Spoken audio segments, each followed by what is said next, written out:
to come out with a solution to the problem, or you're choosing to become a worse problem. Like, this is how I understood it, and this is how I'm going to describe it to you. Oba, shush, like, hold your mouth, like that. I laugh at everything. I laugh at anything. Things that are not funny, things that I don't need to laugh at, I laugh. I don't know why. Why on earth are you laughing when we're talking about something serious? Ha! I am with you until death, Kabaya. So like,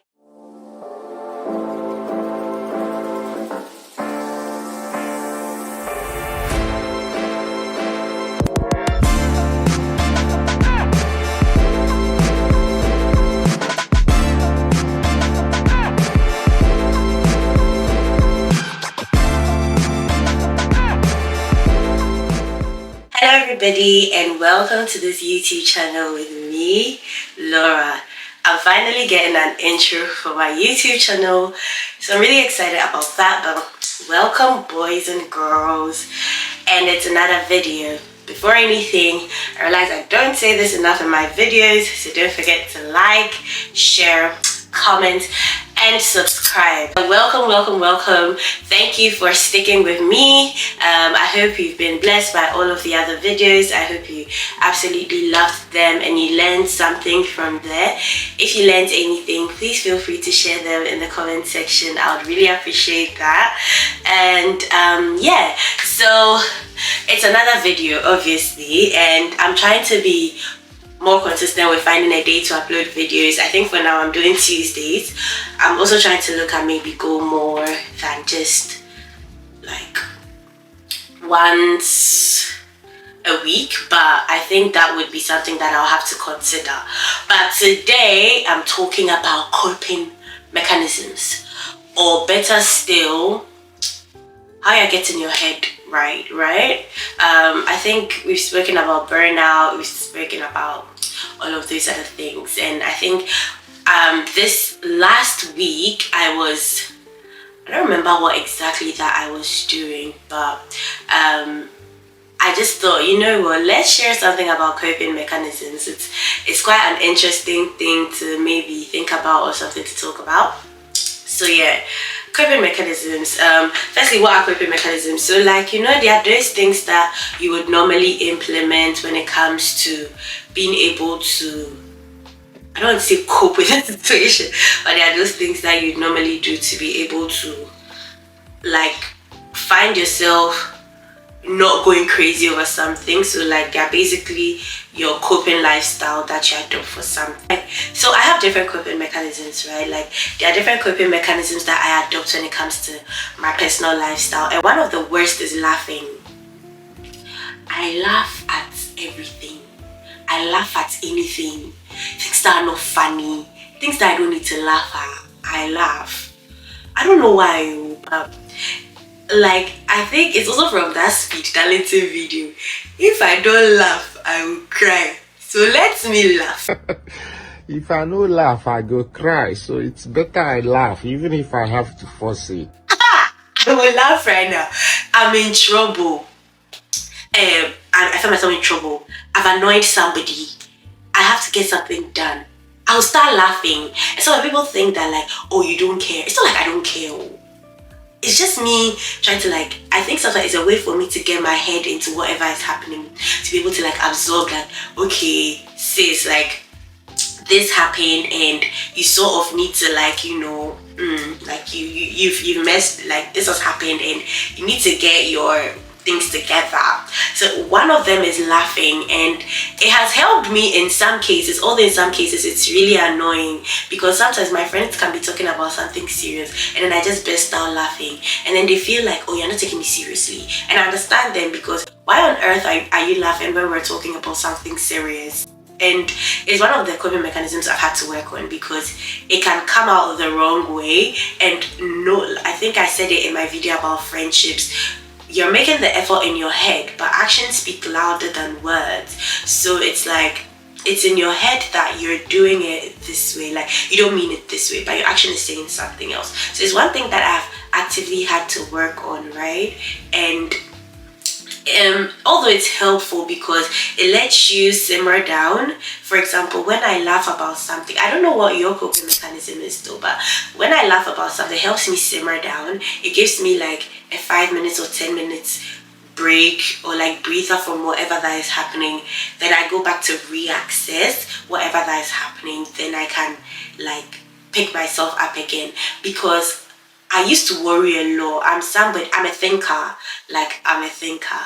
I think about things a lot. So I realized that being a thinker, things easily affect me. Like, things easily get to me. So I told myself that, knowing that that is how things are, rather than let things get to me and then affect my productivity, what I would do instead is I'll take a breather, like take 2 steps back, kind of recount everything that has happened. Okay, this happened, that happened, why did it happen? Is there something I can do better? Is there a way that I can work around it better? Once I'm able to answer those questions, then I move forward. I don't know what your coping mechanisms are, but those things can either, they are like make or break. In my opinion, they're like make or break for you, especially for somebody in ministry, right? In ministry, different things come up because you're dealing with like people, and you're dealing with different situations and different ways which people handle things.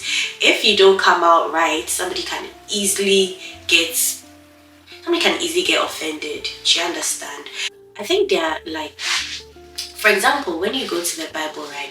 I wouldn't say coping mechanisms were used in the Bible, but when you go to the Word and then you see how different people acted with different kind of things. For example, you see that when Peter and Jesus were together, every time that Jesus would say something maybe concerning his ministry or this coming to happen, Peter would jump up and go like, oh, this can never happen. For example, when Jesus told Peter that he was going to be crucified, he said, ha, I am with you unto death, kabaya. So like, for me, I felt like at that time, I mean, one thing that I learned from that story was Peter had that situation where he had maybe that little sense of inadequacy, or that fear that the person who you've been riding with, this person is telling you that I'm come to die. And you know that in those times there were like there was the Jewish religion and all of those things, and those people did not agree with what Jesus was preaching, especially the fact that he's saying he's the Son of God and all of that. So they didn't fully agree with that. And now this person that you've been following, who has been saying these things, and clearly the Pharisees and the things are looking for him to already catch him.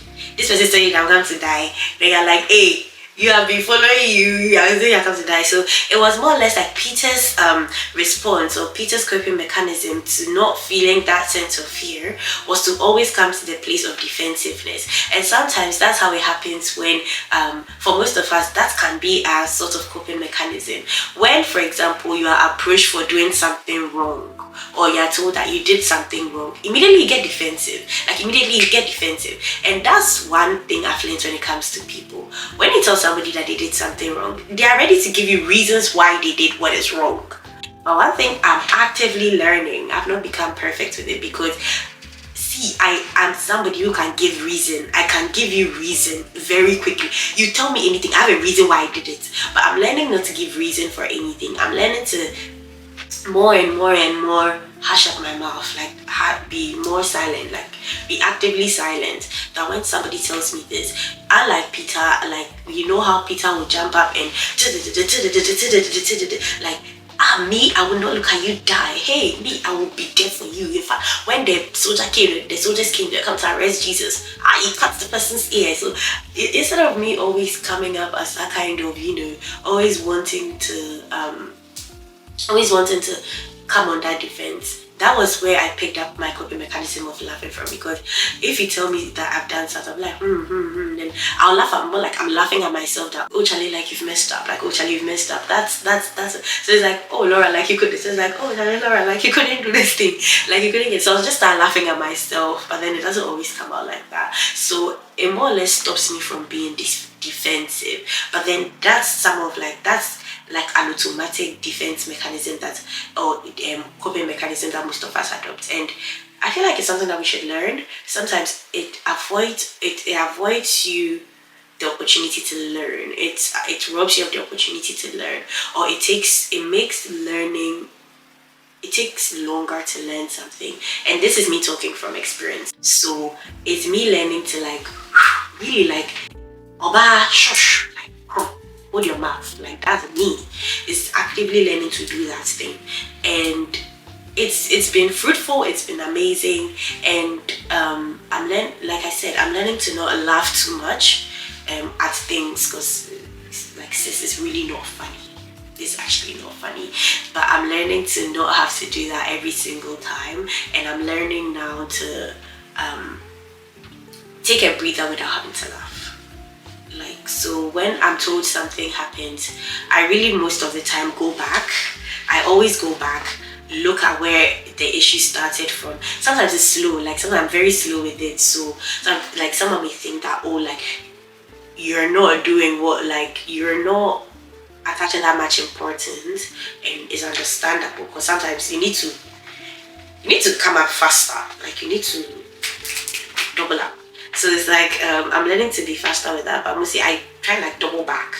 Okay, what happened? You did this, you took it like this, you took it in this way. Okay, so yeah, you should now take it from that perspective, work towards it till the very end. So that is it for me right now when it comes to coping mechanisms. Really, I want to know some of your coping mechanisms. So how do you cope with different kind of things? How would you say you approach things when it comes to you? For example, you find yourself in funky situations, or you find yourself in a place where you're being you have to pick up something like that you have done. How would you respond in such a situation? And more than not, don't, as much as possible, don't be overly defensive. It doesn't help you, it doesn't help the person who is trying to correct you, and it doesn't help the people who benefit from you at the end of the day.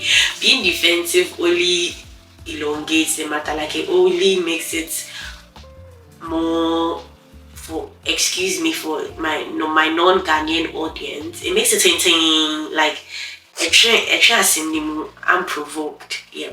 So coping mechanisms are great, coping mechanisms are good. They would help you in your quest for growth. They would help you in your responsiveness. I remember there's one thing that my pastor actually taught me at a point when I was still growing. And my pastor is Pastor Eldridge. Shout out to Pastor Eldridge. So my pastor is Pastor Eldridge. He's the resident pastor for the Universal Radiant Family UK Europe. I'm in the UK, so he's the resident pastor here in the UK as well as in North America.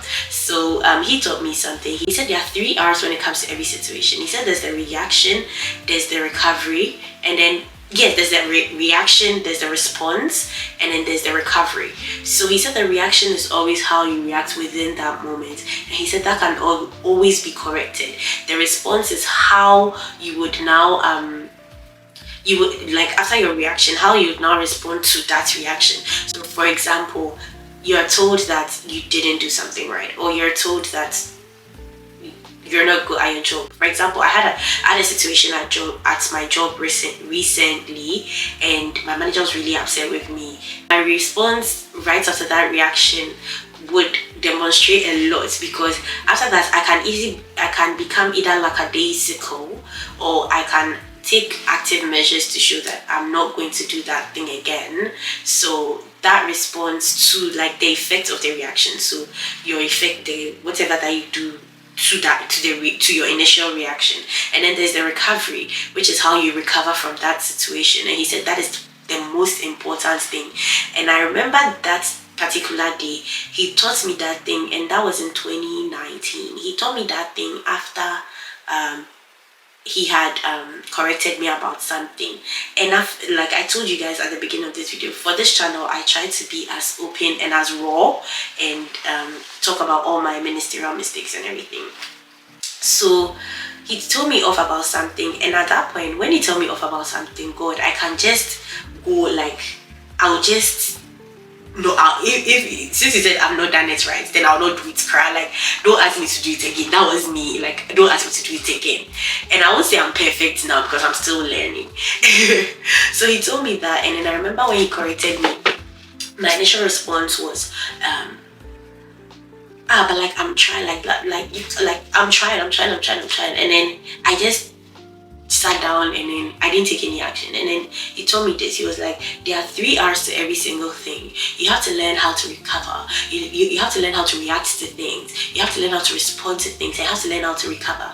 Your recovery is the most important, because when it comes to your recovery, you are choosing to come out of that thing better, or you are choosing to come out of that thing worse. You are choosing to come out with a solution to the problem, or you are choosing to become a worse problem.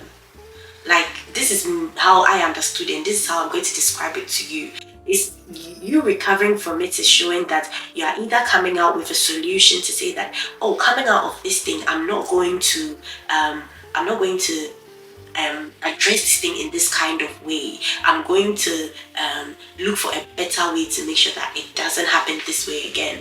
Or I'm not going to, or your recovery is, okay, that's it. Don't ask me to do this kind of thing again. I'm not doing it again. Find somebody else to do it. You know, that kind of thing, that kind of energy. Yeah. That can be your recovery, and that's very important, because that is what people would mostly see. That is what your superiors would see when it comes to whatever correction they've given you. They would either see somebody who is trying to be better at whatever that they have been asked to do, or they'll see somebody who is going to be worse. So, like I was sharing about what happened at work, I remember after that thing, I just went like, well, it's not that deep. It was that deep. Like, when I went back to think about it, I was like, it was that deep. Like, you messed up. And just within that time, I decided that I'm going to be very active and very intentional to let my manager see that I was very apologetic, and that was not going to happen. So I started taking very active measures. I started doing things very different. I approached everything I was doing in a different manner, and she saw it. She came to have a conversation with me, which was very nice, and all of that. And even with like ministerial stuff, when you do, like, for example, for young people in ministry, for people who are just coming to ministry, your pastors will tell you, or your leaders will tell you not to do something. It's not like they're trying to control you, because I hear that sometimes. I hear that, not even sometimes, a lot. Even I have said it before, that like, oh, you're trying to change me, you're trying to do. Nobody's trying to control you, which is the truth. They're just trying to tell you that there's a way that I know you can do it better, and it just takes you taking a step back and then deciding to actually do it better. Do you understand? There's a way that, like, I know that when it comes to this kind of person, this person can definitely do it better. So that recovery point is very important, and your coping mechanism should reflect that. It should reflect your reaction. It should reflect your response. It should reflect your recovery. All those things are really important, and it's helped me a lot. I think in the past, how many years have I been in the past 5 years, it's been very beneficial to me, because it's something that rings in my head a lot. And I'm not perfect actually. It's far from perfect. Sometimes it takes me 2 hours, sometimes it takes me a day, sometimes it takes me 2 days, but it should be quite, like, you should grow and mature so that it's faster. And I've seen that over the days it's been better, it's growing better, and that's what you should want to do. You should want to keep getting better at all of that. So you can share some of your coping mechanisms with me. I'll be very happy to read, and I'll be very happy to learn about what you are doing, and then how you do stuff. And then I have another coping mechanism, which is reading. I love novels. Oh my god, I live for novels. I think in my next video I'll be sharing some of the books I've read, which I absolutely enjoyed reading as well. I'll be sharing some of these, and I absolutely love to read a lot. I read a lot, and I read a lot of, like, African novels, because they're set in Africa, like, they're set in my setting, so it kind of makes sense. When I was younger, I used to read a lot of Danielle Steele, but then lately I read more like African stuff. I also read a lot of, like, self build-up books, and then self-growth books and all of that. But in my spare time, like, I reward myself with a novel, like with a fictional romance novel. So I'll share a bit of that. And I like to read a lot, because when I do that, it gives me a different, that's not even like a coping mechanism. It's just like a refresher for me because it puts me in a different kind of setting. I put myself in the book. I get so immersed in my novels. I can't even lie. I always put myself wherever that they are. Like I'm in the room, they're acting a whole thing. I remember there was a time that I haven't went to sleep and I had a whole dream about the novel. It's that deep. I put myself, I'm fully immersed with my novels. So that's another thing I do, but that's like a refresher. I think we can talk about refreshers in another video, like what you do to refresh, like to like rejuvenate, like a rejuvenation period. Do you get me? Yes, it's like you have your like I think we spoke about burnout, like a stop, pause and reflect. So like when you're reflecting, what can you do to rejuvenate, to refresh, to feel better? What am I doing? But yeah, we'll go into that. But yeah, that's my very refresher. But I hope you learned a lot about coping mechanisms and then getting better at that and then being more, all of that, and then being very positive with your coping mechanisms. If you have any questions, let me know. Don't forget to like, don't forget to subscribe, don't forget to do all the good things, comment and share. Thank you so much for all of the support, and I'll see you in my next video.